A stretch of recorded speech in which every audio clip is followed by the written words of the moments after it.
I now give the floor to the Commissioner General for UNRWA, Mr. Philippe Lazzarini. Mr. President, Excellencies, I would like to thank the President of the General Assembly for convening this conference. I'm also grateful to the Secretary General for his presence and strong support to UNRWA at an exceptionally challenging time. When we met for the pledging conference last June, no one could have foreseen the tragedy that would engulf Israel and the occupied Palestinian territories. Palestinians and Israelis have experienced terrible losses and immense suffering. I echo the call of the Secretary General for the immediate and unconditional release of all hostages. Gaza is decimated. More than 2 million people are trapped in a living hell. They have been displaced repeatedly across the ravaged and increasingly lawless territory. Children and women are bearing the brunt of this brutal war. Acute food insecurity is claiming the lives of children and severely affecting women who often eat last and least. Thousands of children have been killed. Thousands more are struggling with new disabilities. Many have lost their limbs to amputation, their hearing to blasts, and their speech to shock and trauma. In the shadow of Gaza, another tragedy is unfolding in the West Bank. More than 500 Palestinians have been killed since October, including at least 130 children. Attacks by Israeli settlers, military incursions, and the destruction of homes and critical infrastructure are part of a system of oppression. The Israel-Lebanon border is simmering, threatening full-blown war. Millions of Palestinian refugees across the region are anxious and afraid. Most have lived in camps for generations, awaiting a political solution to their plight.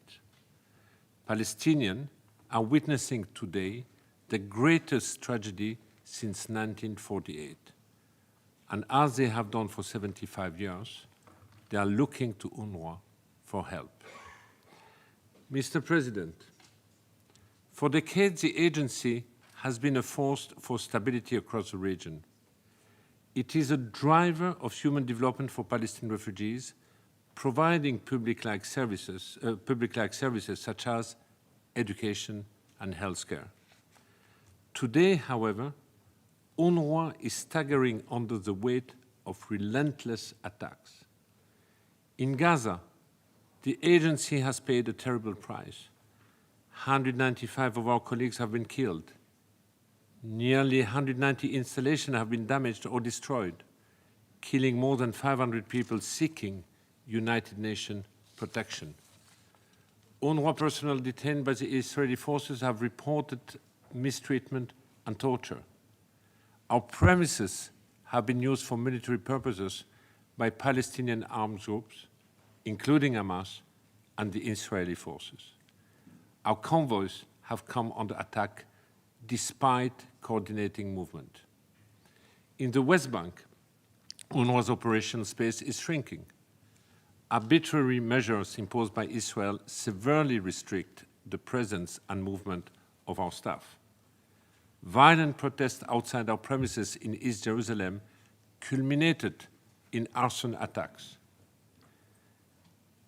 In more than 30 years of humanitarian work, I have never encountered such blatant disregard for the protected status of humanitarian workers, facilities, and operations under international law.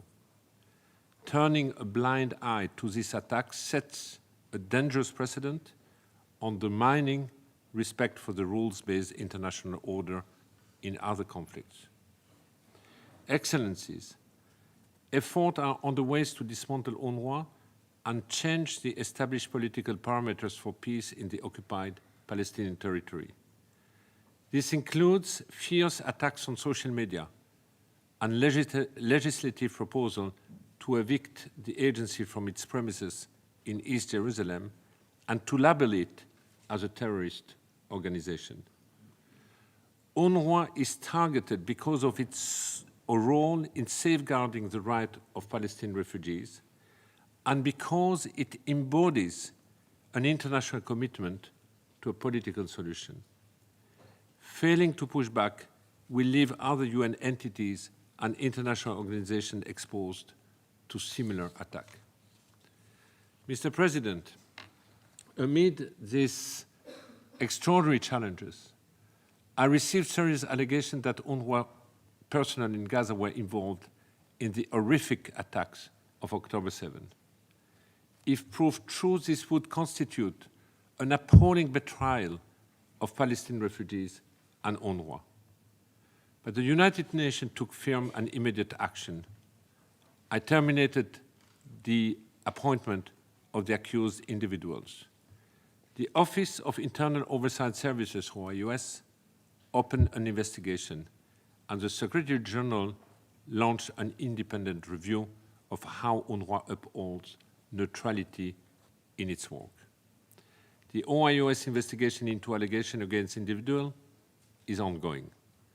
The independent review concluded that UNRWA has policies, mechanisms, and procedures to ensure compliance with the principle of neutrality. The review confirmed that the agency has a more developed approach to neutrality than similar UN or other entities, including in addressing breaches through disciplinary sanction. The review, however, makes recommendations to reinforce neutrality in a complex and polarized political environment. UNRWA is committed to implementing this recommendation with the support of donors and host countries. Excellencies, I have warned repeatedly that UNRWA's funding model is incompatible with its mandate to provide public-like services. More than a decade of crowning underfunding and severe austerity measures have eroded the quality of our services. Weakened by snowballing financial deficits, the agency nearly imploded earlier this year. Following the allegation against individual personnel, 16 member states suspended funding to the agency. We have worked tirelessly with partners to restore confidence in the agency. As of today, almost all have resumed funding. I am immensely grateful for your trust and support. However, the fundamental fiscal challenge remains. UNRWA lacks the resource to deliver its mandate. The agency's ability to operate beyond August depends on member states disbursing planned funding and making new contributions to the core budget. For the occupied Palestinian territory emergency appeal, driven primarily by the war in Gaza, we are appealing for $1.2 billion to cover critical humanitarian needs until the end of the year. This appeal and the emergency appeal for Syria, Lebanon, and Jordan are less than 20% funded. Mr. President, UNRWA is the backbone of the humanitarian response in Gaza. The agency will remain critical for the transition from ceasefire to day after, providing essential services, notably primary health care and education. Before the war, UNRWA met 70 to 80% of primary health care needs in Gaza.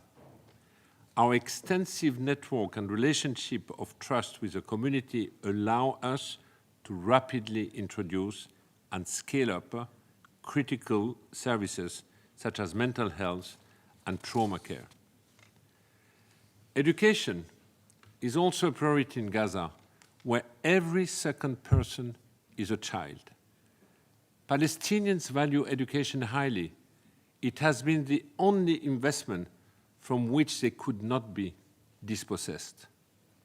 More than 625,000 deeply traumatized children are out of schools.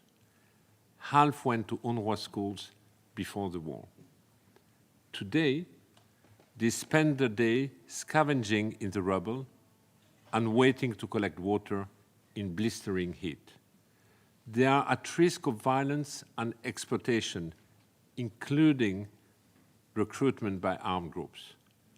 If we fail to bring them back to learning, we will lose an entire generation and sow the seeds of hatred, resentment, and future conflict. UNRWA can provide education for all children in Gaza when the security situation allows. And together with partners, we are already rolling out a plan to resume learning. It starts with providing mental health and psychosocial support, transition to teaching, reading, writing, and math in informal setting, and culminates in a return to formal education in schools.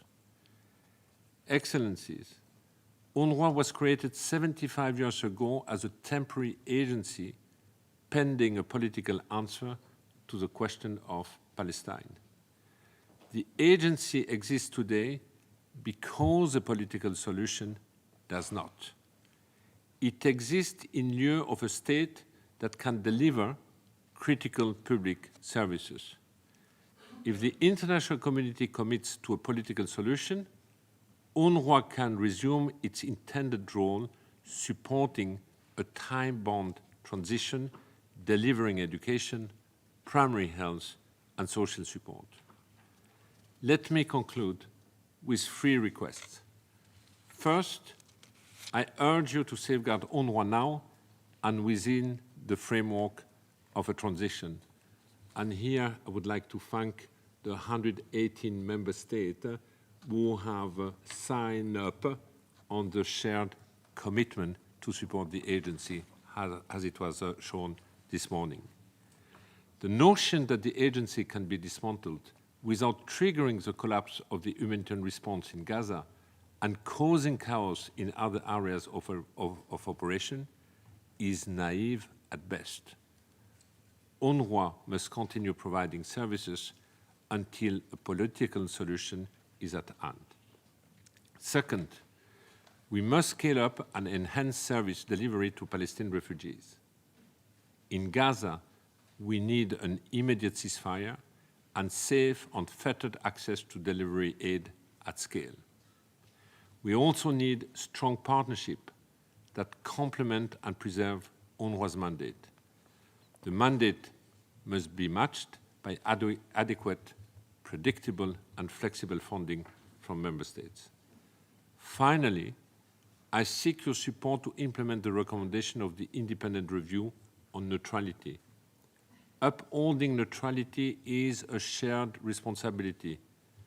To succeed, we need financial and in-kind support from member states.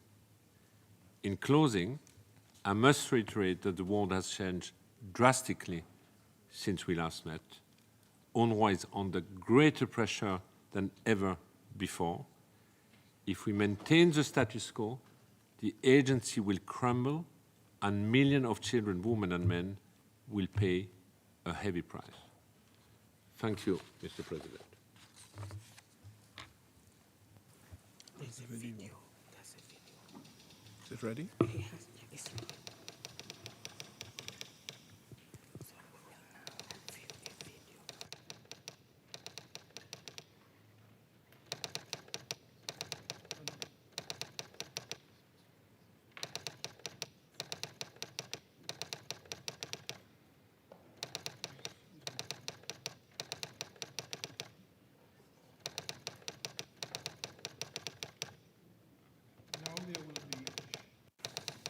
Now there will be a 3.5-minute video صباح الخير. on UNRWA's اليوم operations. بنطلع عليكم من بيت العيلة بعد ما بيتنا انقصف. طبعا معلش يا جماعة، الواحد ما نامش كويس طول الليل، كان الوضع قصف وما عرفناش ننام، فإن شاء الله الأيام الجاية تكون أفضل وأجمل يا رب، وتخلص الحرب على خير. صح اليوم ما عندناش مية، ولنا أسبوع ما شفناش المية، فنركز. حمود، مريم، وين ميمي؟ أبا اتفقنا؟ تعال نشوف يومنا كيف حيكون. يلا. طبعا زي ما انتم شايفين الدمار دائما في كل مكان. هاي حمود، يا حمود وينك قائد؟ اضرب. كيف حالك؟ امورك تمام؟ بدي منك طلب اليوم. ماشي ايش الطلب اللي بدي اياه منك؟ ايش؟ بس تيجي المية بنعدي البركة. بس انا بدي اروح على الشغل، ماشي يا بابا؟ ماشي. اكيد؟ جاهز؟ اضرب كف. ها احلى شباب. ماشي؟ تنساش المية يا بابا. نتوجه للعمل اليوم في مركز ايواء من السيارات الاعدادية. صباح الخير. صباح الخير. صباح الخير احمد. ويا شباب يعطيكم العافية. سلف اليوم لكل البركة. السلام عليكم. يعطيكم العافية جميعا. طبعا حنشوف مع بعض الأنشطة اللي بينفذوها المرشدين النفسيين داخل مراكز الإيواء مع بعض زي ما انتم شايفين. الحين عندنا محمد، شايفين محمد؟ وين محمد؟ أشروا عليه. هي محمد. الحين أنا ومحمد بدنا نغير الأماكن تبعتنا. أنا بدي أروح مكان محمد ومحمد بده يجي مكاني. جاهزين؟ جاهزين؟ بدنا نعمل إيش مع بعض؟ عاليا 1 2 3 عاليا لفوق. روح يا محمد مكاني. هوبا نزل أسفل. أشوف وين محمد. 1 2 3 هوبا. أعلى أعلى أعلى أعلى أعلى أعلى أعلى أعلى. مين فاز؟ مين فاز؟ مين بدناش نزقف عليهم. احمر واصفر. يلا. ابيض ازرق احمر. زي ما انتم شايفين هاي الانشطه بنطبقها بشكل يومي مع الاطفال داخل مراكز الايواء.